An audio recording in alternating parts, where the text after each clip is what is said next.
Remnant 2 has a bunch of weapons you can get your hands on, weapon mods, archetypes you can unlock and everything, and you're going to need a bunch of different materials to actually be able to craft a load of things in the game. And upon playing, me, Pete and Lewis managed to find this farm where you can get a bunch of different materials. It worked the exact same way for a little while in Remnant from the Ashes, but I believe the developers did patch it out, and hopefully that's not the case with this one, because basically what you do is you find any checkpoint in the game that is close to where a special enemy spawns. The one we found was the portal that leads us into a new world, the new world for us being Yeisha.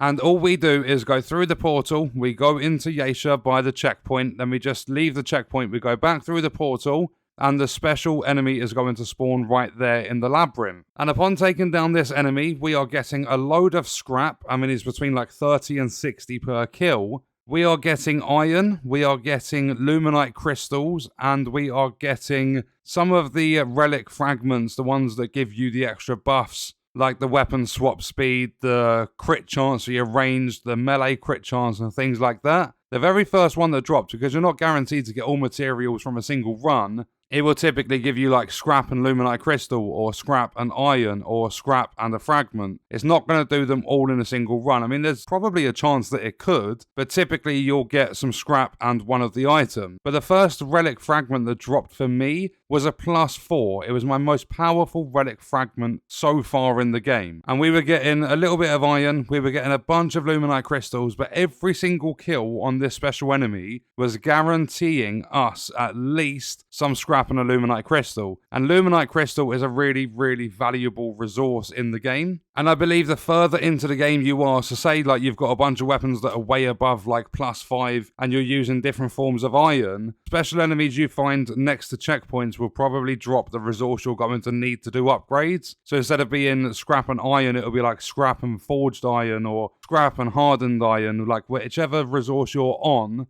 I believe the special enemies will start dropping that when it does decide to. The luminite crystals, I believe, are used throughout the entire game, but this farm we found is absolutely incredible. It is literally no longer than, well, there's probably about 5 seconds of traveling. There's maybe 20 seconds or 15 seconds to kill the special enemy or whatever. The rest of it's loading screens, which don't actually take that long. So incredible farm. You can get infinite resources that you're going to use throughout the game to upgrade your weapons and craft new mods and things like that. So that is my best material farm in Remnant 2. And on that note, we are going to leave the video there. If you enjoyed it, leaving a like is appreciated. If you wish to support me further as a creator, there are links in the description. Let me know your thoughts about the video in the comments. And if you want to watch more, you can click the video on screen. All support on the channel is greatly appreciated, and I hope you enjoyed it. Thank you for watching.